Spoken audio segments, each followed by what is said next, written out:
News 7 Tamil, பொறுப்பும் பொது நலமும்.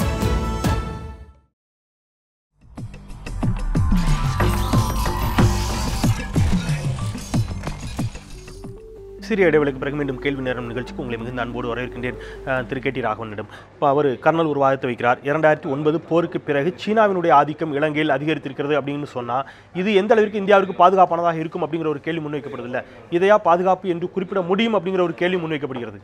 ஆமாங்க, கடந்த காலங்களில் நீங்கள் சொன்னீங்க வேர்ல்டு ட்ரக் ரிப்போர்ட் 2012 அது சொல்லுது. அதைப்படி பார்த்தீங்கன்னு சொன்னால் எல்டிடிக்கு மெயின் ஃபைனான்ஸ் சோர்ஸஸே நிதியே அவங்க ட்ரக் இந்த மாதிரி இதை விற்கிறதுனால தான், ட்ரக் எல்லாம் விற்கிறதுனால தான் வந்திருக்கு அப்படிங்கிறது பெரிய ஒரு ரிப்போர்ட்டே இருக்குது. வேர்ல்டு ட்ரக் ரிப்போர்ட் இருக்குது இன்றைக்கு 2012. ஆனால் 2009 போர் முடிந்து விடுதலை புலிகள் அளிக்கப்பட்டதாக சொன்ன பிறகு வந்திருக்கக்கூடிய 2012 இல்லை அந்த ரிப்போர்ட் வந்து ஒவ்வொரு பீரியாடிக்கல் ரிப்போர்ட் அது. அதை பற்றி சொல்லும் பொழுது உலக நாடுகள், இது தனியாக ஸ்ரீலங்காவுக்கு மாத்திரம் சொன்ன விஷயம் இல்லை, உலக நாடுகள் முழுக்க அதை பற்றி ரிப்போர்ட் எடுக்கும் பொழுது இங்கே இந்த ஏரியாவில் ட்ரக் டிராஃபிக்கிங் அதிகமாக இருக்கிறதுக்கு காரணம் எல்டிடி என்று சொல்லப்பட்டது. அது அந்த மாதிரி ரிப்போர்ட் அது இருக்கு. குறிப்பிடுவது முடிக்கணும். ஏன் இதை நான் சொல்கிறேன் அப்படின்னா, இது குறித்த ஒரு விரிவான அறிக்கையோடு நம்முடைய ஜீரோ அவரில் கடந்த வாரம் ஒரு நிகழ்ச்சி பண்ணப்பட்டது. அங்கேயும் என்ன சொல்லப்பட்டதுன்னா 2009க்கு பிறகு கர்னல் சொன்ன மாதிரி இன்னும் அதிகமாக இருக்கிறது அப்படிங்கிற ஒரு ரிப்போர்ட் இருக்குது. அதனால தான் கேட்குறேன். இருக்கலாம். இப்போ நான் இந்த ரிப்போர்ட்டை பேஸ் பண்ணி சொல்லணும்னு சொன்னால் எல்டிடி, அந்த எல்டிடியோட மெயின் சோர்ஸ் ஆஃப் ஃபைனான்ஸே அப்படித்தான் இருந்தது. அவங்களுக்கு வேற என்ன சோர்ஸ் இருக்குது? அதனால அதே மாதிரி பெட்ரோல் டீசல் கடத்தல் இருந்தது. இது அதெல்லாம் இன்றைக்கு வந்து அதை தடுக்கிற விஷயமா இன்னைக்கு எல்டிடி இல்லாதப்போ இல்லை, எல்டிடியோட பிரசன்ஸ் அங்கே இல்லைன்னும் பொழுது இது ஓரளவுக்கு நார்மல்சியை ரெஸ்டோர் பண்றதுக்கான வாய்ப்பு இருந்திருக்குது. அதே போல எல்லாமே முடியாது. இன்னும் உலக நாடுகள் முழுக்க இருக்கிற விஷயம் அது. நான் சொல்றது வந்து இந்த ரிப்போர்ட்டுங்கிறது வேர்ல்ட் ஃபுல்லா இருக்கிற ரிப்போர்ட், ஒரு பர்டிகுலரா ஸ்ரீலங்கா ரிப்போர்ட் கிடையாது. ஆனால் ஸ்ரீலங்காவை பற்றி குறிப்பிடும்போது இதை பற்றி சொல்கிறாங்க. நீங்கள் இன்றைக்கி இருக்கிற சூழ்நிலையில் பார்த்தீங்கன்னு சொன்னால் நம்ம மீனவர்களும் கூட பார்த்தீங்கன்னு சொன்னால் இன்றைக்கு இவர் சொல்கிற ஒரு விஷயம், மீனவர் பிரச்சனைலாம் இல்லை அப்படிங்கிறாரு. அன்றைக்கு மீனவர்கள் வரவே இல்லை. தமிழ் பகுதியில் இருக்கிற மீனவர்கள் அன்றைக்கு யுத்தம், உள்நாட்டு யுத்தம் நடந்திருந்தாலும் அவங்க மீன் பிடிக்கவே வரல. முதல்ல நம்ம வரைக்கும் தான் போயிருந்தோம்.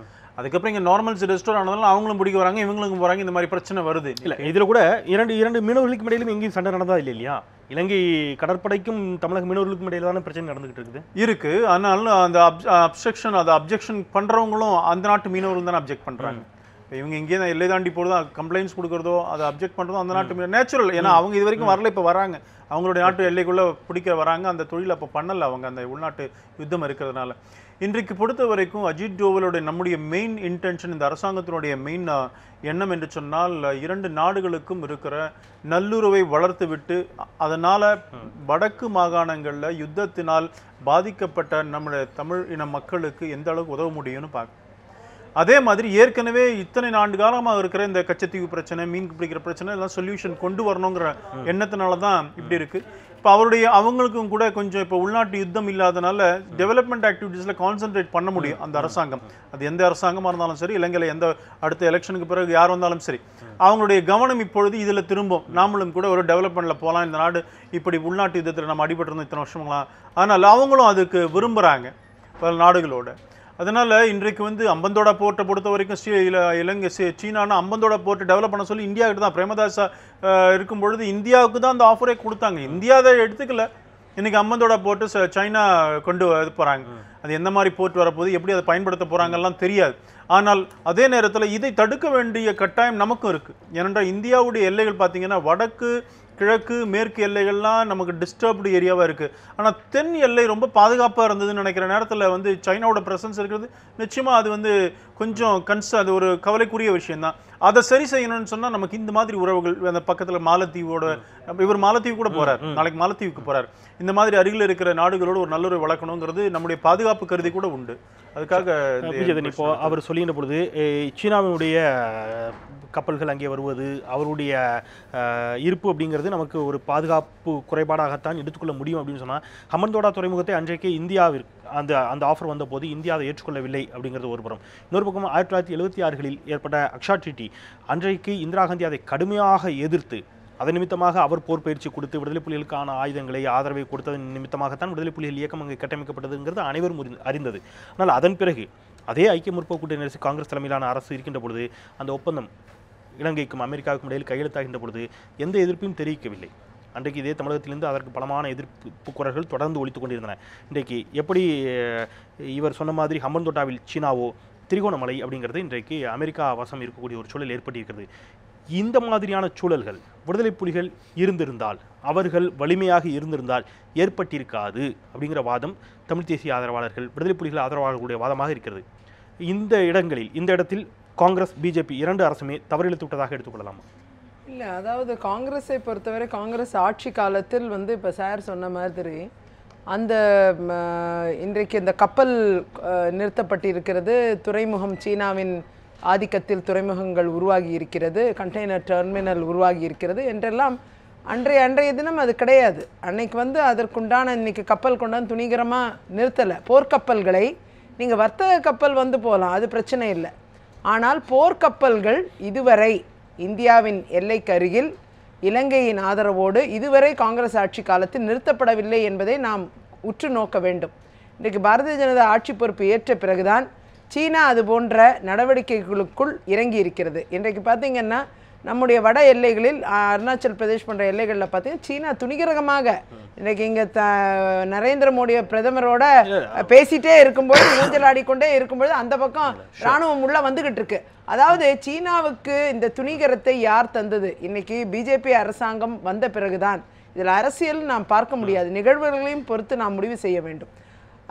இதன் பிறகுதான் சீனாவுடைய அச்சுறுத்தல்கள் அதிகமாகிருக்கு. இராணுவம் அதிகமாக அருணாச்சல் பிரதேஷ் பகுதியில் அதிகமாக இராணுவம் உள்ள டென்ட் போட்டு இன்றைக்கும் ஹெலிகாப்டர்களில் சீன ராணுவம் அவருக்குள்ள சப்ளைஸை பண்ணிட்டு இருக்காங்க. அதுக்குண்டான எவிடன்ஸ் இருக்கு. ஆகையால அந்த எல்லை மட்டும் இல்ல, இலங்கை எல்லையும் அதே போல சீன ஆதிக்கத்திற்குள் நம்ம இந்திய எல்லை கொண்டு வருவதற்கான ராணுவ கப்பல்கள் நிறுத்தப்பட்டிருக்கிறது. அது பாரதிய ஜனதா அரசாங்கம் பொறுப்பேற்ற பிறகுதான் நடக்கிறது. அதுதான் நாம் பார்க்க வேண்டும். மென்மையாக நிதானமாக கூட வைக்கலாம், ஒன்றும் பிரச்சனை இல்லை. இப்போ இந்த 6 மாதத்தில் மட்டுமே திடீரென்று சீனா கப்பல் அப்படியே தூக்கி ஒன்றும் அங்க வச்சிடல, அது நடந்திருக்கும். ராணுவ கப்பல் இப்பதான் வந்திருக்கு. என்ன சொல்றேன், தயவு செஞ்சு இதுக்கு முன்னாடி இல்ல, அந்த நிகழ்வை பார்க்கணும்னு நான் நினைக்கிறேன். நீங்க இலங்கையில் வர்த்தக கப்பல் வரலாம், நான் வேண்டாம் சொல்ல. ராணுவ கப்பல்கள் இதுவரை காங்கிரஸ் ஆட்சி காலத்தில் இதுவரை நிறுத்தப்படவில்லை. கேள்வி நான் ரொம்ப முடிச்சிடறேன். ஒரு 2 நாடுகளுக்கு இடையில் ஒரு போர்க்கப்பலை கொண்டு வந்து நிறுத்துவதாக இருக்கட்டும், அல்லது அவர்களுடைய ஆதிக்கம் அங்கே வருவது அப்படிங்கிறது உடனடியாக முடிவெடுத்து உடனடியாக நடக்கக்கூடிய விஷயமாக இருக்காது. அப்படிங்கிற பட்சத்தில் அவங்க ஒரு 6 மாதம் எப்ப வேணா எடுக்கலாம். இல்ல நான் கேக்குறது, ஆனால் என்ன துணிச்சல் இல்ல, அதான் நான் சொல்றேன், நான் முடிக்கிறேனே. இல்ல அதுதான் நான் சொல்றேன். இது காங்கிரஸ் ஆட்சி காலத்திலும் கூட சீனாவினுடைய ஆதிக்கம் அங்கே வந்து விட்டது அப்படிங்கிறது அன்றைக்கும் வைக்கப்பட்ட குற்றச்சாட்டு தான். ஆதாரங்களோடு புகைப்படங்களோடு வெளியில் வந்த செய்திகள் தான். வர்த்தக ஆதிக்கம் வந்திருக்கலாம். அமெரிக்காவோட அவர்களுக்கு வர்த்தக ஆதிக்கம் திறந்து விடப்பட்டது.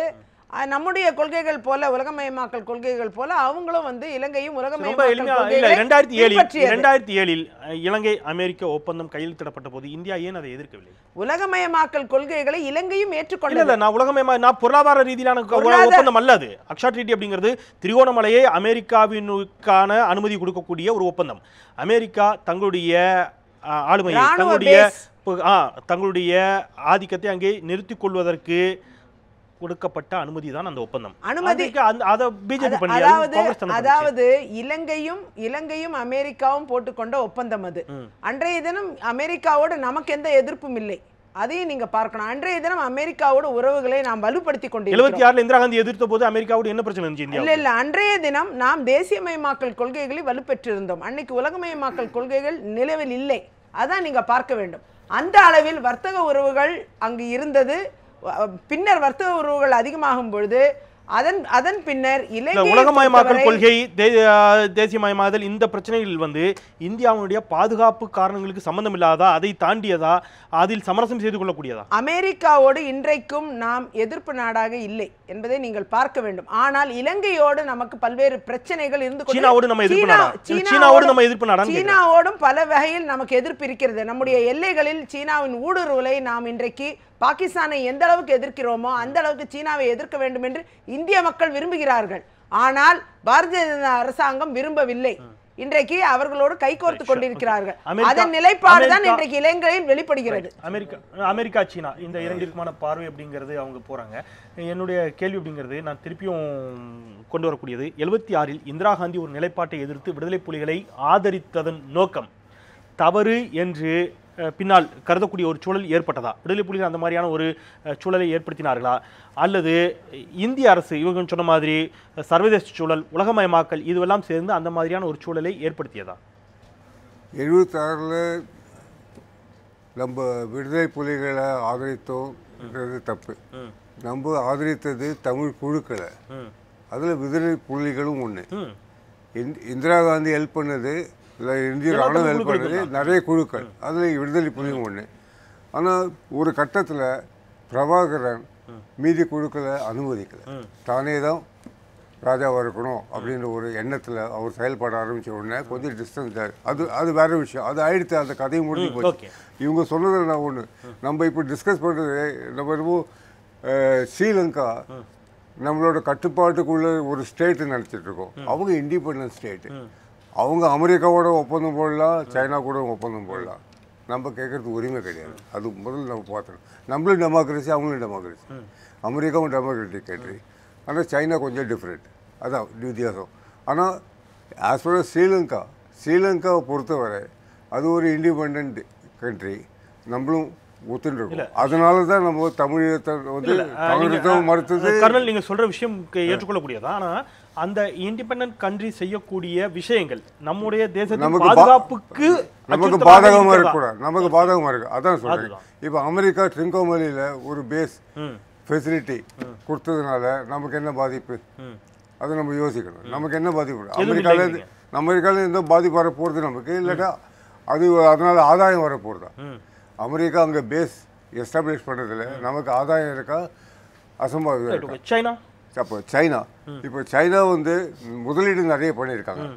$500 பில்லியன் ஆல்ரெடி அவங்க இன்ஃப்ராஸ்ட்ரக்சருக்கு டெவலப்மெண்ட்டுக்கு சைனா ஸ்ரீலங்கா கொடுத்துருக்காங்க.